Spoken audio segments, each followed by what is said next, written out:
Ladies and gentlemen, ça me fait super plaisir de vous retrouver en espérant que vous n'avez pas cédé au Panixel, car oui mes amis, nous avons eu encore un événement inattendu, l'IA DeepSeek.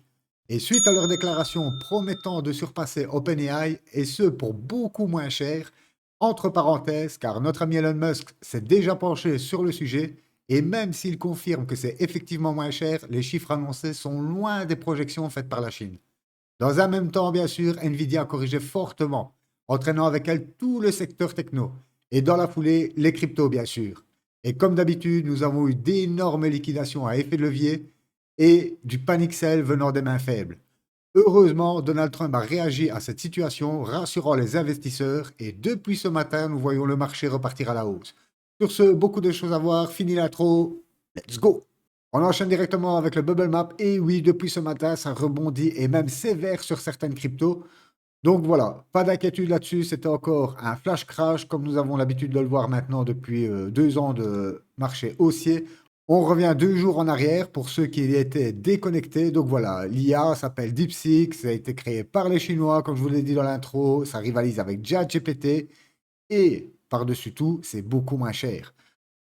Voilà, donc voilà tout ce qui a déclenché cette cascade de liquidation, tout ce qu'on a vu ces 2 derniers jours. Vous imaginez que Nvidia a effacé sur une journée 800 milliards de dollars. Vous le savez, Nvidia, c'est parmi les premières dans les market cap, bien sûr, du S&P, donc c'est un des plus gros market cap. Si Nvidia perd 800 milliards, le marché perd 800 milliards.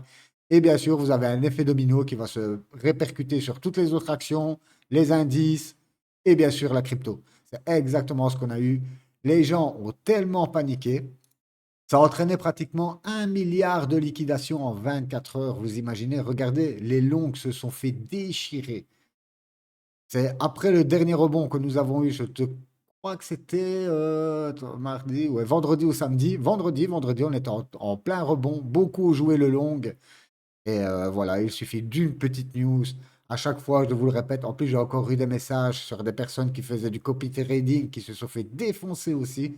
Tenez-vous loin de tout ça. Ok, le day trading, c'est un art. Je l'ai déjà répété plusieurs fois. En tenez-vous à du swing trading. Le swing trading, c'est bien. Vous investissez, vous rachetez les petites peurs et après vous patientez. Si vous êtes en mode swing trading, tout ça, ça ne vous affecte pas normalement. Ceux qui ont panic sell, c'est bien sûr les gens qui étaient en effet de levier et les petites mains faibles qui voient le marché se faire déchirer, qui regardent des vidéos sur YouTube avec des vignettes qui pleurent du sang. C'est normal qu'ils vendent. C'est normal, ils n'ont pas l'habitude, ils n'ont pas la connaissance, ils panic sell. Et aujourd'hui, au matin, ils ouvrent leur wallet, ils sont dégoûtés parce que ce qu'ils ont vendu hier à perte, aujourd'hui a déjà rebondi. Le pire qu'on puisse faire, c'est, à chaque fois, je vous le dis, mais c'est de trader quand il ne faut pas trader. Dans une des plus grandes règles, c'est justement ne pas trader, c'est trader. Donc, respectez ces règles-là. Dans des mouvements de panique comme ça, la pire chose que vous pouvez faire, c'est ouvrir vos toilettes et commencer à vouloir profiter soit des rebonds en effet de levier, car vous allez vous faire rincer, je vous l'ai dit. Les market makers voient quasi tous vos ordres. C'est pour eux d'une facilité monstrueuse de faire quelques mèches pour aller chercher vos ordres. Et surtout si vous mettez des effets de levier, genre x10, x20, x30 et tout ça. Très, très dangereux. Restez sur du spot, du swing trading, c'est énorme. La crypto, c'est déjà super volatile. Pas besoin d'en rajouter. On enchaîne directement sur un autre article. Et oui, pendant que tout le monde a peur, vous voyez que Metaplanet lève encore presque 800 millions de dollars. On a vu passer un tweet aussi de Michael Saylor qui avait, je crois que c'est 1,4 milliard encore, qui vient d'acheter au Bitcoin. Bien sûr, à chaque fois, dans tous ces petits flash crash. Et c'est pareil pour Coin. Non, qu'est-ce que j'allais dire? Coin Alert. Wells Alert qui a encore publié je ne sais pas combien de postes qu'on voyait minter de l'USDC à fond, de l'USDT. Sur ce, on passe directement à la réponse du président et je trouve que c'était super smart. Donc, il a juste déclaré la sortie de DeepSeek AI par une entreprise chinoise devrait être un signal d'alarme pour nos industries. Nous devons nous concentrer sur la compétition pour gagner. Et vous savez que les Américains sont ultra compétitifs. Il ajoute car nous avons les plus grands scientifiques du monde. Donc voilà, il ne prend même pas ça, on va dire, comme un mauvais coup de la part des Chinois. Non, pour lui, ça va justement. C'est une raison pour rebooster tout le monde, se remettre au charbon, comme il l'a dit au début de son mandat. Il veut refaire toute l'industrie, il veut aller à fond les ballons. Voilà, pour lui, c'est on bosse, on produit, on fait de l'argent, on fait de l'argent. Voilà, c'est juste les trois règles-là. Et je trouve ça génial de sa part. Et sur cette déclaration, on va le voir plus tard dans l'analyse technique, les marchés réagissent super bien. Bien sûr que Nvidia continue à se faire éclater, mais c'est tout à fait normal. Nvidia engloutit des milliards dans ChatGPT. Donc voilà, les investisseurs se disent quoi? Mais si c'est forcément beaucoup moins cher, alors on a besoin de beaucoup moins de puces de chez Nvidia. Donc aujourd'hui, tout ce qui est en rupture de stock pour les GPU et tout ça, ben, vous pensez bien que si maintenant il en faut beaucoup moins, ben, Nvidia va se retrouver avec des stocks, voilà quoi, des stocks en trop. Et pour vous dire qu'ils sont très très smart, regardez, sa société continue d'acheter à gogo de l'Ethereum. Vous imaginez le truc de fou? Donc, pareil, vous le voyez depuis de nombreuses vidéos que à chaque fois qu'on a un petit flash crash, des posts comme ça, des tweets comme ça, vous en voyez passer des tonnes. C'est incroyable. Moi, aujourd'hui, je me demande comment ça se fait qu'on reproduit toujours les mêmes erreurs tout le temps et tout le temps et tout le temps. Ben, c'est pour la simple et bonne raison, comme je l'ai déjà dit, malheureusement, on ne se transmet pas notre savoir de façon génétique. On va dire que c'est juste ça. Et à chaque fois, on refera les mêmes boulettes, car à chaque fois, c'est des nouvelles personnes qui arrivent, qui, eux, n'ont pas fait leur propre expérience et qui veulent expérimenter. Et c'est pour ça qu'on refait à chaque fois les mêmes boulettes. Allez, sur ce, on enchaîne avec un peu d'analyse. On commence par le VIX. Le VIX qui est en train de dégonfler. On avait bien explosé, mais comme je vous l'ai dit, voilà, Trump a parlé. Et quand Trump il parle, ça calme les marchés. Donc voilà, on enchaîne directement avec le dollar. Alors lui, on est toujours dans la belle petite configuration, hein, ok, de cette épaule, tête-épaule, en espérant que ça trouve vraiment sa résolution et qu'on part à la cave. Qu'est-ce qu'on avait aussi? L'or, un petit coup d'œil sur l'or, regardez. Ça a l'air vraiment de former un beau double top, hein. Ce serait nickel, hein. Quand je vous dis qu'on revienne ici, qu'on stabilise là quelque part, en attendant le prochain bear market. Et on va enchaîner, bien sûr, sur Nvidia.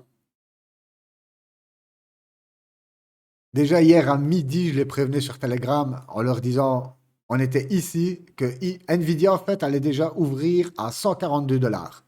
Et regardez, dès que ça a ouvert, waouh, on a plongé directement à 116 dollars. Ça fait plus ou moins du 20%, 23%, vous imaginez, c'est énorme, hein, c'est énorme. Et vous pouvez voir que le volume déjà est juste incroyable. Et de plus, si on passe même pas, ben, même pas, je suis en délit.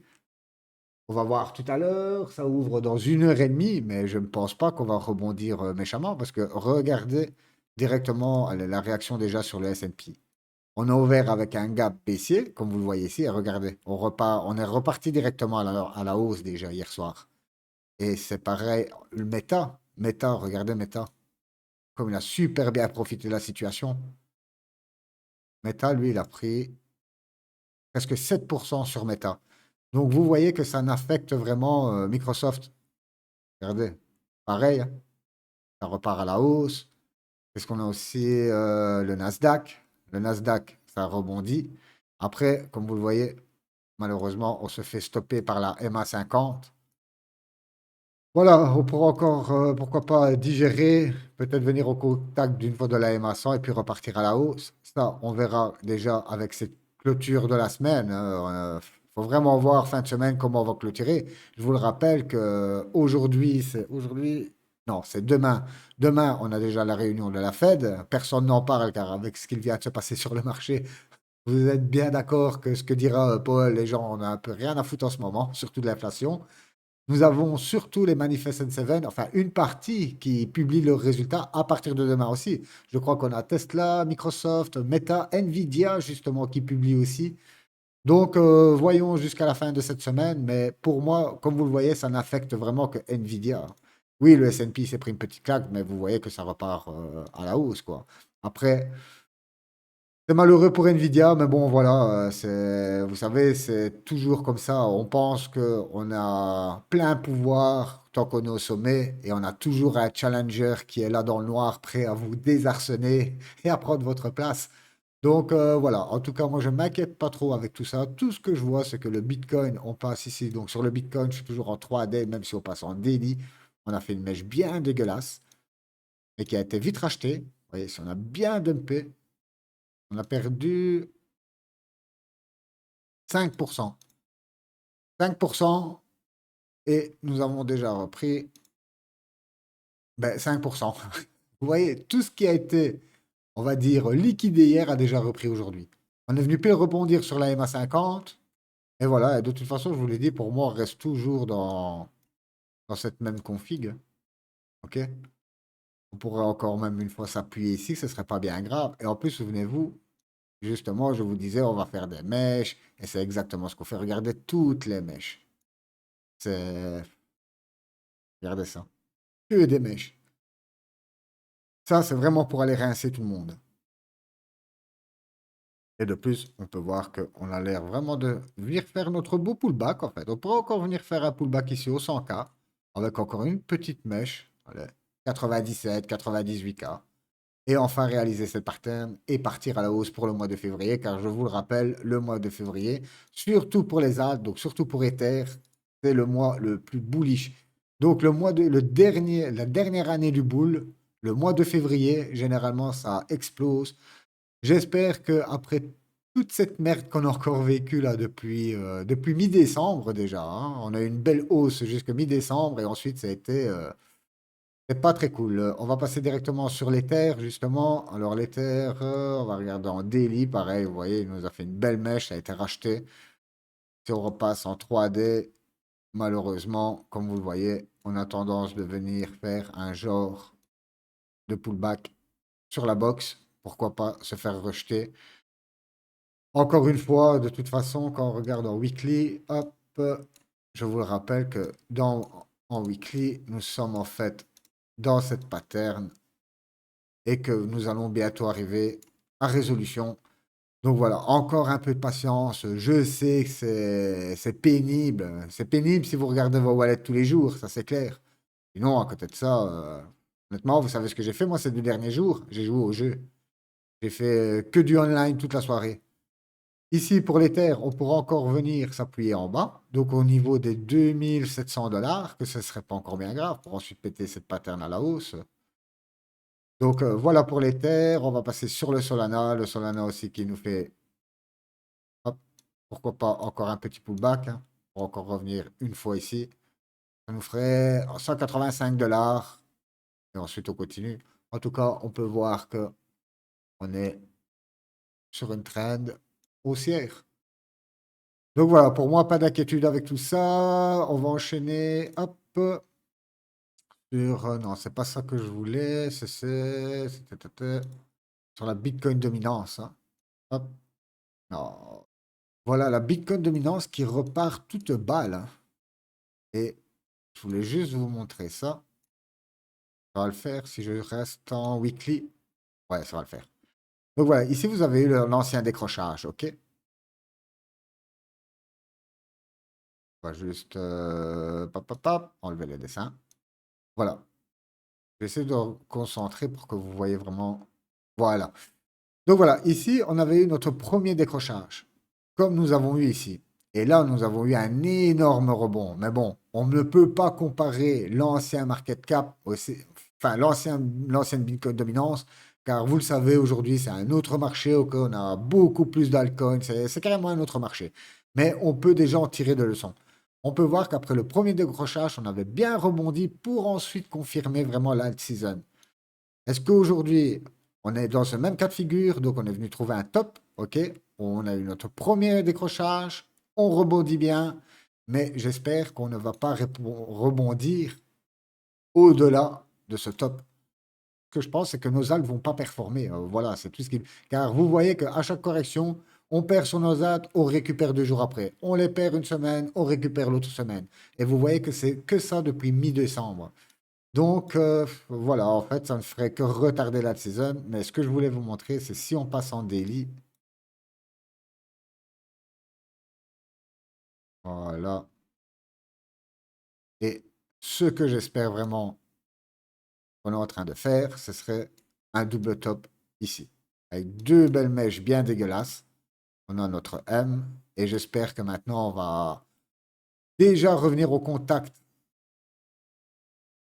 ok, de cette belle traîne baissière qui est en train de se dessiner. On avait une belle traîne baissière. Ici, on est venu, hop, donc le top, on est revenu bondir une fois dessus, deux fois.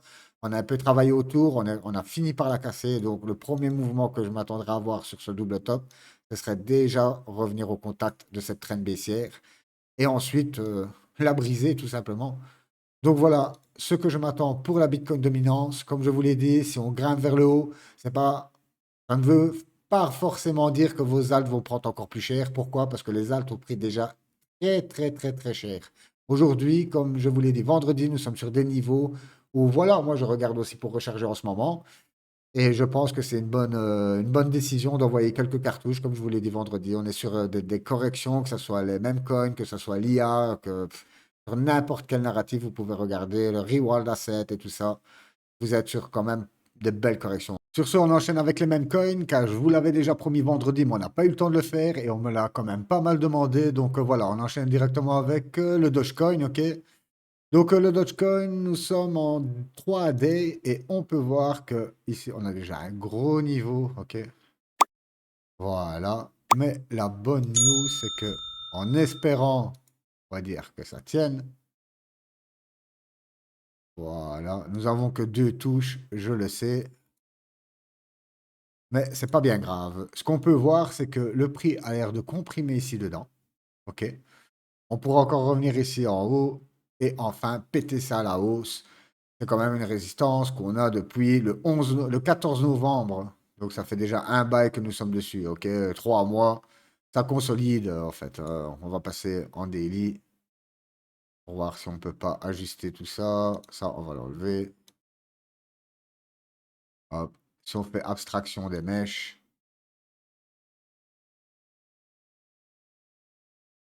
voilà. On va vérifier sur les droites. Ah, magnifique. Donc voilà. Comme je vous l'ai dit, on pourrait encore revenir une fois en haut, descendre et péter ça à la hausse. En tout cas, aujourd'hui, vous êtes sur 31% de discount et vous êtes vraiment en bas de cette pattern. Donc voilà, c'est toujours pareil. Envoyez une petite cartouche et après, vous patientez, voir comment ça réagit. Et dès que vous avez des confirmations qu'on casse ça à la hausse, on envoie le reste. Et voilà, c'est plié. Et je vois le FOG qui prend 17%. Regardez, on est venu pile poil sur la box. On a une belle réaction, hein. Dès que vous voyez des corps comme ça, vraiment, j'ai mon chandelier ici, avec une sale mèche dégueulasse. Ça veut dire que le cours est venu toucher ici, mais on avait tellement d'ordre d'achat que boum, on a explosé direct. Ça, c'est vraiment bon signe. Et à l'inverse, quand vous avez votre chandelier en bas et que la mèche est en haut, c'est que vous avez une énorme pression vendeuse sur vos coins. Donc ici, on voit que ça réagit. On va regarder en tout combien il a pris. 60% en tout. Ah ouais, aujourd'hui, donc à 10%, sinon il a déjà repris 60%. Voilà, après le FOG, aujourd'hui, vous êtes sur un discount qui est juste indécent. 84% de discount. C'est exactement ce qu'on avait eu lors de la première. Regardez ici. On avait combien? On avait 80% de discount aussi. Sur, juste avant la première impulsion. Puis on a consolidé, impulsion, et là on a corrigé toute cette exagération que nous avons eue ici. Et encore, c'est pas qu'on a fait ça et revenir sur des niveaux ici. Ok? La boxe, on peut voir que le prix a bien été travaillé. Ça réagit super bien. Vous voyez, plus 60%. Voilà. Pour moi, si vous êtes aujourd'hui dans l'optique de rentrer sur les mêmes, car on n'en parle plus et c'est toujours à ce moment-là. C'est comme les reward assets. On a beaucoup de narratifs qu'on n'entend pas parler en ce moment, mais c'est pas pour rien que à chaque fois quand ça revient très très très fort. Tout le monde s'y intéresse quand ça revient et malheureusement c'est trop tard car ceux qui étaient là avant, comme nous, au moment où ça va faire ça, les gens vont s'intéresser ici et nous on va déjà s'alléger ici. Vous voyez, c'est ça la différence. Je sais que à chaque fois, c'est compliqué d'acheter quand personne veut acheter, quand personne n'en parle. Mais c'est pourtant dans ces moments-là où vous faites les meilleures affaires, hein. On va passer sur le PP. Le PP, il s'est pris une. De toute façon, tous les mêmes coins se sont fait défoncer quand Trump a sorti son même coin. En fait, son même coin à lui, il a défoncé tout l'écosystème. Vous êtes à moins 55% sur le PP. Et pareil, on est sur un gros level. Hop, on va retourner ça là. On est toujours sur cette tendance haussière, ok, que vous avez ici. On pourrait encore, si vraiment le support casse, revenir ici. C'est pas grave, car nous sommes toujours dans cette tendance haussière et repartir à la hausse. Et c'était exactement pareil pour le PP sur, comment dire, la première impulsion. Hop.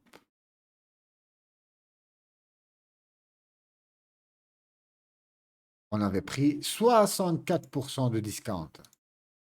Et pareil ici. Là, je n'ai pas toutes les infos, mais comme vous vous doutez bien, ça a démarré bien plus bas quand ça a explosé. Bah, d'ailleurs, vous vous souvenez, enfin, pour les nouveaux qui rejoignent aujourd'hui, non. Mais croyez-moi que le PP, tous les articles qui ont été écrits sur le sujet, sur le phénomène, c'était monstrueux. Mais regardez ensuite. Hop, du top, on avait été tapé une première fois 81%, pour ensuite reprendre 30%, et au total 86% de discount. Et regardez comment c'est vicelard. On se prend une première grosse correction, on revient à la hausse, les gens refont et boum. Et voilà. Et ça, c'est toutes les prises de profit qui ont été faites sur toute la montée que je n'ai pas ici. Donc voilà. Aujourd'hui, regarde, allez. Si ça, c'est pas une tendance haussière, expliquez-moi, hein. Et après, c'est tout à fait normal que, encore sur le dernier pump qu'on a fait ici, on reprend le Fibo. Regardez, on est venu pile poil sur les 7,86. Pile poil. Donc voilà, j'espère qu'on va commencer à trouver de la réaction ici. Et boum, on répète ça à la hausse. Donc voilà, pour moi, le PP, c'est l'emblème des mêmes coins de ce cycle. Autant c'était le Dogecoin à l'ancien cycle, autant que pour moi, ce cycle, c'est le PP. Et c'est vraiment lui qui a eu la plus grosse. Regardez le Popcat. Le Popcat, c'est monstrueux. Pour moi, le Popcat, je ne vous dirais pas aujourd'hui de rentrer. C'est clair, vous le voyez. On est sur une pure tendance baissière. Et voilà, moi, je ne miserais pas un rond aujourd'hui sur le Popcat. Je préfère avoir quand même ce genre, voilà, ce genre de structure haussière que le Popcat. Ah, le Popcat, ce qu'il a tué, c'est les futurs. C'est juste les futurs qui l'ont tué, hein. Sur ce, on enchaîne sur le Brett qui est revenu pile poil dans sa box d'accumulation. Donc, où nous sommes rentrés, nous. On est revenu pile poil dessus. On avait fait un beau petit pourcentage aussi sur. On était monté à 300%. Et là, on se prend une correction de 63%. Le Brett, pour ceux qui ne le savent pas, c'est le premier meme coin sur la chaîne Base. OK? Pas forcément besoin d'aller chercher très très loin dans les market cap. Je vous l'ai dit, les meme coins, c'est déjà super risqué. Si vous allez chercher vraiment des petits meme coins, des small meme coins, vous risquez de vous faire défoncer. Mais si, admettons, le Brett perd 30%, votre meme coin en small cap va perdre 60-70%. On va passer en 3D parce que ça, c'est chiant de dégrossir comme ça. Voilà, excusez-moi, on se prend une correction, mais quand vous regardez la tendance, c'est super haussier. En fait, on fait que pumper, corriger, pumper, corriger, pumper, corriger. Et ici, on va encore repumper. Et c'est exactement pareil, vous êtes sur un gros level, hein. Regardez ça. Ouais. On avait ici notre première résistance, on l'a cassé, malheureusement, ça n'a pas suffi, on a consolidé, on l'a bien pété, on revient encore une fois au-dessous. Vous voyez ce niveau, combien de fois on vient jouer avec ce niveau et on nous revoilà sur ce niveau. Et en plus de ça, vous pouvez voir la MA200 qui apparaît enfin. Et regardez que nous sommes parfaitement alignés. Donc voilà, en RSI, pareil sur tous les mêmes coins, nous sommes dans la survente. Là, je suis en 3D, je suis à 34, donc on est dans la survente. Et comme je vous le dis, c'est pareil pour tous les mêmes coins, le FOG, on l'a vu. Et par contre, le BONK, regardez cette tendance haussière, c'est énorme aussi, ça explose à la hausse et on n'arrête pas de faire des gros rebonds, petites corrections. Mais en regardant, on est vraiment sur une grosse tendance haussière, hein. Donc, et lui, vous êtes à combien aujourd'hui de discount? On est à 58% de discount. De toute façon, peu importe la même coin, vous êtes au moins sur du plus de 55% de discount. C'est vraiment là où personne ne veut acheter. Et on finit par le Punky qui se prend aussi une claque, mais c'est normal. Regardez, c'est pareil, à toute cette hausse. On était en train de bien accumuler, à n'empêche, hein, dans cette box, avant que le Trump Coin sorte et qu'il nous fasse. Ah là là, décidément, Trump ne nous a pas fait du bien, hop, pour ce début d'année. Donc voilà, ici, comme vous le voyez, on revient sur ce gros support. Ok, on avait autant que résistance une fois, deux fois, trois fois, quatre fois, cinq fois. On a fini par le casser. Et pour finir, on revient dessus. Donc on revient vraiment sur des prix de 2024, de mars-avril 2024. Donc voilà, en gros, pour les mêmes coins. Et il y a un autre petit coin que je voulais vous présenter. C'est un coin que je regarde depuis pas mal de semaines. Je vous parlais souvent des speedrunners et tout ça, ça pourrait bien en faire partie. Donc ici, vous avez la plateforme Wix. Si vous ne connaissez pas, c'est un peu comme Mixi. C'est une plateforme qui n'a pas besoin de KYC. Aujourd'hui, vous savez, le problème, c'est que dans le monde, beaucoup de personnes n'ont pas accès à toutes les plateformes comme vous et moi. Que ce soit Bitgate, Bybit, KuCoin et toutes les autres plateformes, beaucoup n'ont pas accès à ces plateformes-là. Donc voilà, Wix et comment dire et Mexi sont des bonnes alternatives. Il y a aussi des autres plateformes, mais les plus connues aujourd'hui, celles qui proposent, on va dire, le plus de services, c'est bien ces deux plateformes-là. Et ce que nous avons vu, c'est qu'en une journée, le token a carrément fait un x2, 107% en une journée. Et là, depuis donc le 11 janvier, je sais que ça fait pas très longtemps, c'est pour ça que je surveille cette crypto, mais je vois qu'on consolide dans cette box. OK? Et vous avez, donc c'est un, comment dire, un token de plateforme. Et généralement, les tokens de plateforme, en fin de boule comme ça fonctionne super bien. On va passer sur le BGB. Vous l'avez déjà montré plusieurs fois. Regardez le BGB. Alors lui, depuis ce début de marché haussier, il n'a fait que exploser, consolider et exploser. Les tokens de plateforme, pareil à l'ancien bull, le BNB, ok, celui de Binance, beaucoup de plateformes sortent des tokens comme ça. S'ils ont une bonne utilité, qu'est-ce que j'appelle par une bonne utilité dans un token?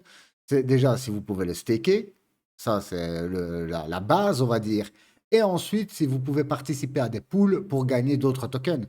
Vous savez que Binance, à chaque fois, ils n'arrêtent pas de lancer du farming. Dès qu'ils listent un token, vous avez la possibilité de déjà un mois avant d'envoyer du BNB pour farmer déjà ce token. Et c'est exactement ce que BGB fait, c'est exactement ce que Bybit fait. Et voilà, c'est un peu devenu la base sur toutes les plateformes. Voilà pourquoi les plateformes comme le Wix, enfin les plateformes, les tokens de plateforme sont extrêmement rentables. Hop, on va revenir ici. Sont extrêmement rentables. Voilà pourquoi je surveille celui-ci en particulier, car il n'y a pas de KYC. Et si on commence à voir comme ici, ça part en price discovery, alors à ce moment-là, peut-être que je réfléchirai à prendre une position.